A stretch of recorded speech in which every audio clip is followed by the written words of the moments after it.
দ্বিতীয় বিয়ের দিন প্রথম স্ত্রীর স্মৃতিচারণ করতে গিয়ে কান্নায় ভেঙে পড়লেন এক ভদ্রলোক। ঘটনাটি সামাজিক যোগাযোগ মাধ্যমে ছড়িয়ে পড়ার পর তা নিয়ে ব্যাপক আলোচনা ও আবেগঘন প্রতিক্রিয়া দেখা গেছে। জানা গেছে, ওই ব্যক্তির প্রথম স্ত্রী ক্যান্সারে আক্রান্ত হয়ে কিছুদিন আগে মৃত্যুবরণ করেন। দীর্ঘ শোক কাটিয়ে পারিবারিক ও জীবনের প্রয়োজনে তিনি দ্বিতীয় বিয়ের সিদ্ধান্ত নেন। আনুষ্ঠানিকতায় যাওয়ার আগে তিনি সবার আগে প্রথম স্ত্রীর কবর জিয়ারত করতে যান।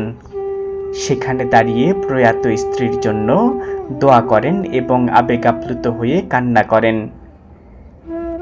পরে বিয়ের পথে যেতেও তাকে বারবার চোখ মুছতে দেখা গেছে। ঘটনাটি উপস্থিত অনেকের হৃদয় ছুঁয়ে যায়। সামাজিক যোগাযোগ মাধ্যমে অনেকে মন্তব্য করেন, সত্যিকারের ভালোবাসা কখনো হারিয়ে যায় না।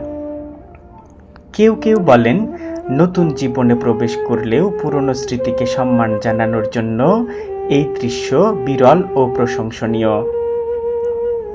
তবে অনেকে মনে করেন, জীবনে নতুন অধ্যায় শুরু করলেও অতীতের প্রিয় মানুষটাকে মনে রাখা সত্যিই মানবিকতারই পরিচয়। ঘটনাটি বর্তমানে সামাজিক যোগাযোগ মাধ্যমে ব্যাপকভাবে ভাইরাল হয়েছে। JH media news desk.